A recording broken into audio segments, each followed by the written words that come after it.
Good morning, honorable members. I hope you are well rested and ready for a full day's work of productive deliberations. I am pleased to welcome you back to the second day of the 53rd Plenary Assembly. Just a few reminders to start with. A reminder that the deliberations are interpretations are in all three languages: English on channel 1, French on channel 2, and Portuguese on channel 3. And I also remind members that documents for this assembly are being circulated electronically in the three official languages and are available on the portal, which has been provided by the Secretariat. Brief reminder of the program from the Ministry of Natural Resources and Tourism of the Republic of Tanzania to visit the pavilion outside this conference hall with information about tourism.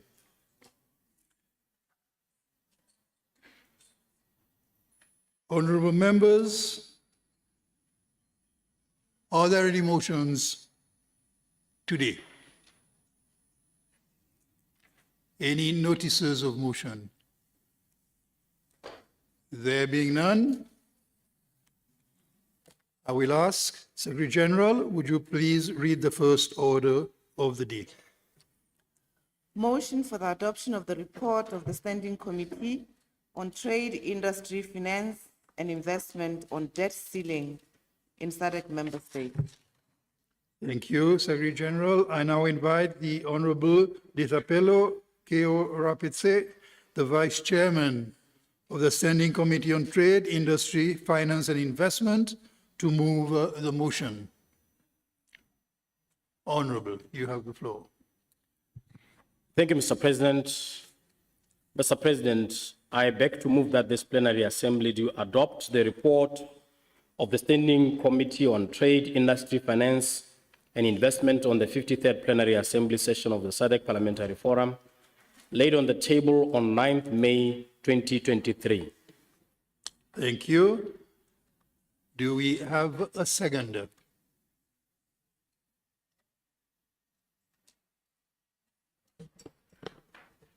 Senhor Presidente, bom dia. Mr. Chair, I'm Ruth Menge from Angola, and I will second the motion that will be presented by the Vice Chair of the committee. Thank you. Honorable Member, I now call upon the Honorable Keo Rapetse to present the report.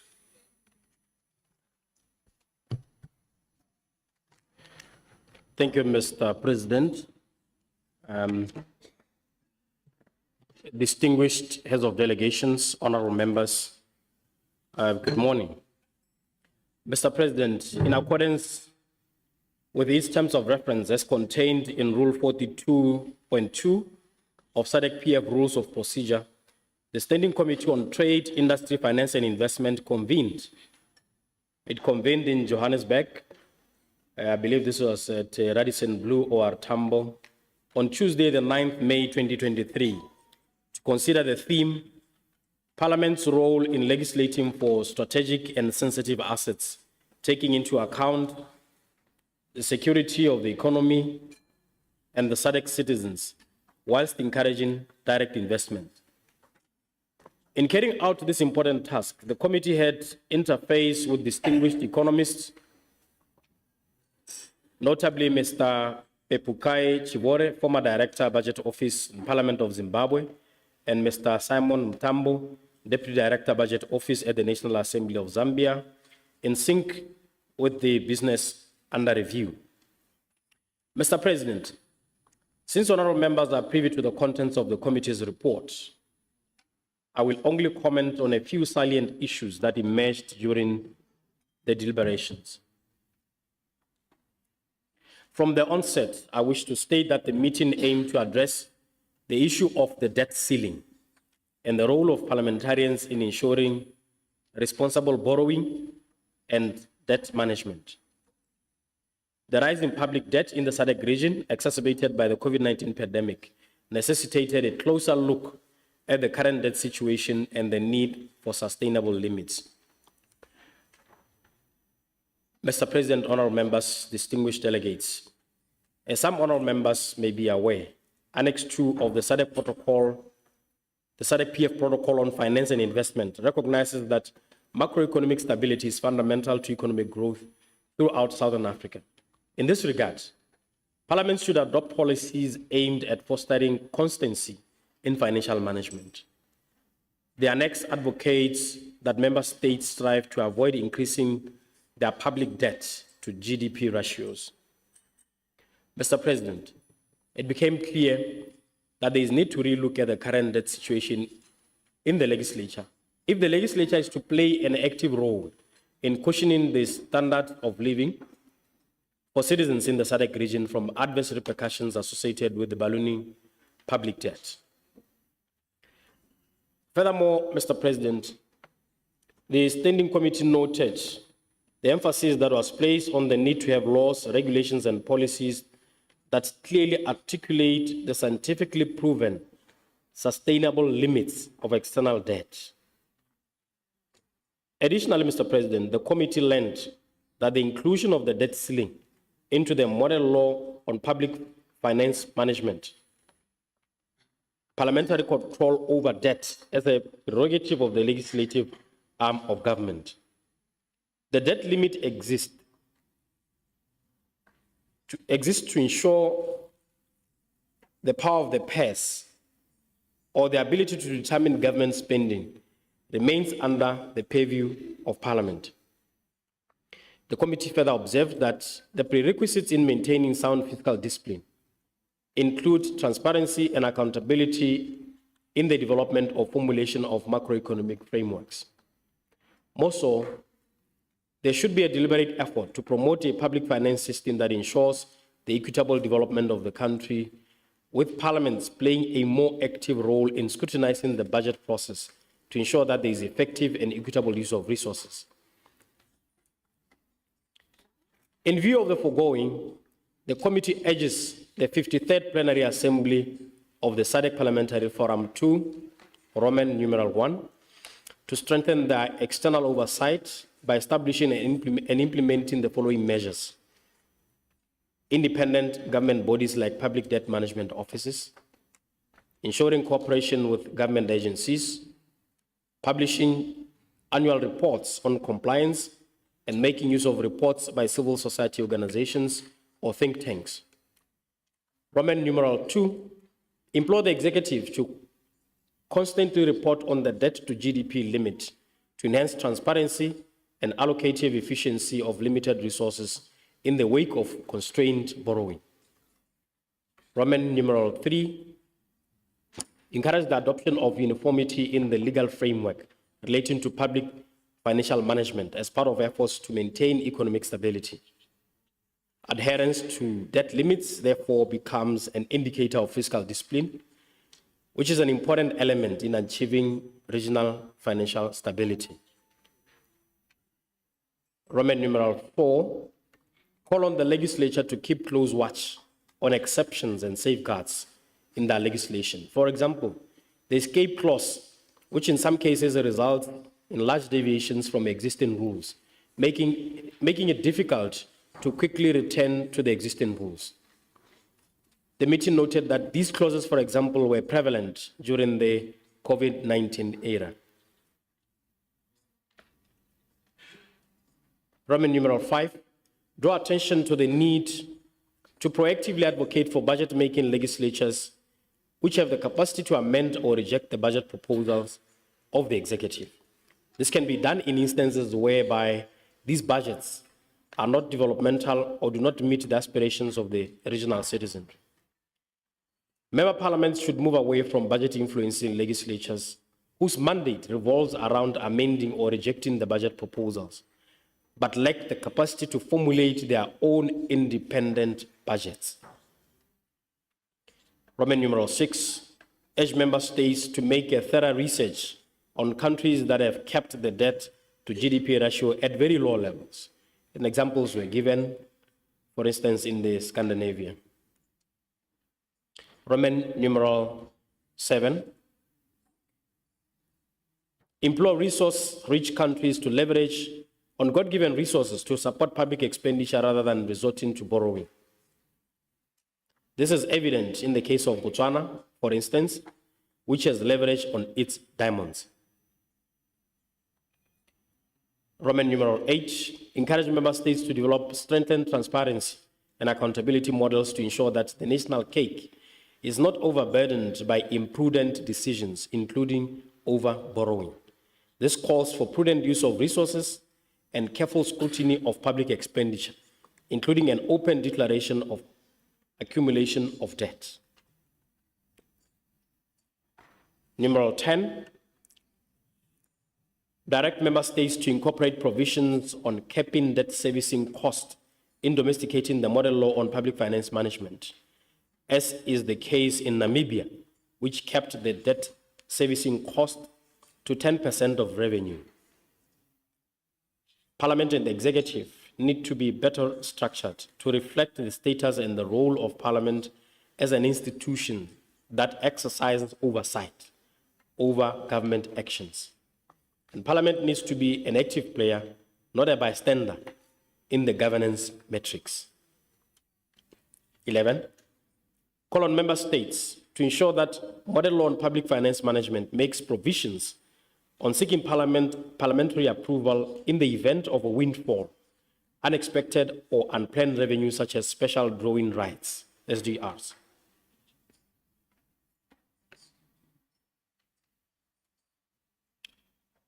Um, 13, urge member states to ensure that stringent clauses are incorporated in agreements on the exploration of mineral resources, including difficult conditions set on yesteryear colonizers who are making a mad rush for resources such as lithium and oil. 14, urge parliaments to be proactive in scrutinizing borrowing aimed for consumptive purposes, including opaque bank loans, which are meant to feed into corruption and corruptive tendencies. 15, and last, direct parliaments to keep watch on potential breach of loan agreements in case of changes in executive management, when new incumbents declare their inability to be held accountable to previous government commitments. There is possible breach of international law in such circumstances. In conclusion, Mr. President, distinguished delegates, let me seize this opportunity to thank the Secretariat and the resource persons for their invaluable support rendered to the committee. Mr. President, I beg to move.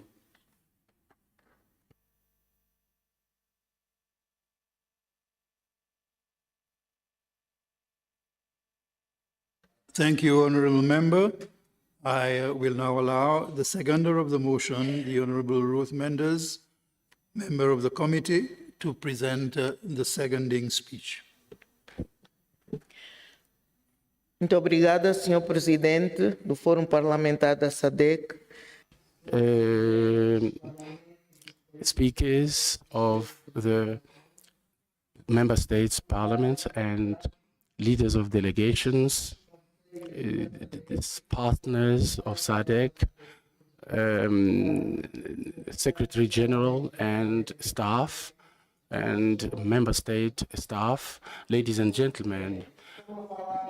Mr. President, I rise to second the motion moved so eloquently by the chairperson of the Standing Committee on Trade, Industry, Finance and Investment. Let me begin by underscoring the need for parliamentarians to play a critical role in keeping a close watch on the debt ceiling and responsible borrowing in our respective countries. This is quite important if we are to achieve economic stability and development in our member states and our region. As highlighted by the chair, by the committee, the rising public debt in the SADC region, exacerbated by the COVID-19 pandemic in the last few years, necessitated the need for a closer look at the current debt situation and the need to sustainable limits. And a committed appropriation of minds of current debt situation shows that the legislature should play an active role in cushioning the standard of living for citizens in the SADC region from adverse repercussions associated with ballooning public debt. Mr. President, the committee is pleased to note that Annex 2 of the SADC Protocol on Finance and Investment recognizes that macroeconomic stability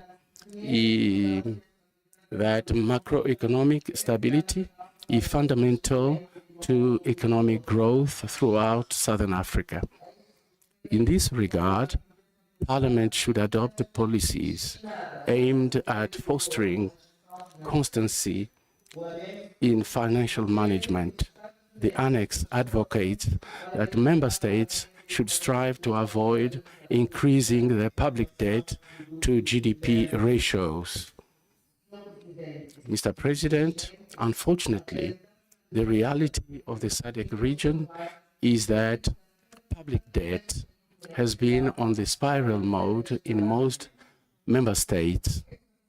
This has been exacerbated by the COVID-19 pandemic, as I said, and what was also highlighted by, and that associated problems in Eastern Europe, it puts a strain on the member states' capacity to source loan financing at lower rates, thus delaying the countries' capacities to develop and ensure intergenerational equity. I, therefore, wish to join the mover of the motion in strongly calling upon SADC governments to promote budget-making legislatures, nurture transparency and accountability in the governance matrix, avoiding overborrowing, strengthen their internal and external oversight, keep a close watch on exceptions and safeguards in their legislation, constantly report on the debt to GDP limit to enhance transparency and allocative efficiency of limited resources in the wake of constrained borrowing, ensure uniformity in the legal framework relating to public financial management, leverage on natural resources of our countries, which are many, to support public expenditure rather than resorting to borrowing. Benchmark the debt ceiling with countries that have managed to keep their debt at very low levels, to keep watch on potential breach on loan agreements in case of changes in executive management. Mr. President, before I conclude, allow me to commend the Office of the Secretary General of the SADC Parliamentary Forum for the unique and inclusive manner in which the meeting of the Standing Committee of Trade, Industry, Finance and Investment was held. It is gratifying to note that the SADC Parliamentary Forum took advantage of its unique regional position to provide such a platform where experts were asked to share with the committee on and analyze on how the debt ceiling can be managed. As I conclude, allow me to convey my gratitude to the consultants, Honorable Shivore Mtambo, for their well-thought-out presentation. Mr. President, I second the motion without any reservation, and I thank you. Obrigado. I'd like to say a special word of welcome back to the Honorable Speaker, the Right Honorable Tulia Jackson of Tanzania, whom we greatly missed yesterday. Welcome back, Madam Speaker. I shall now allow debate on the motion. Members are reminded that there is an allocation of 5 minutes per intervention, and you also be reminded to identify yourselves as you take the floor. Please, we will begin with the member from Botswana.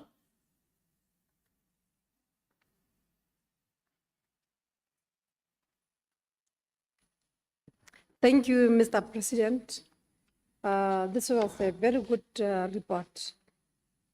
But I acknowledge the report and do commend the committee for tabling this report before the House for deliberation. The report and its recommendations will help member states to implement sustainable measures to ensure that is kept within acceptable levels all the time. Mr. President, member states should have strong financial management measures in place to ensure stability of cash flow in their economies and good management practices. That one, we can really reduce corruption. Parliaments provide good oversight measures over government to ensure that public finance are managed well, and there's accountability for public expenditures, and to ensure that financial controls are efficient. Mr. President, it is important to draw up legal framework which would help member states to ensure that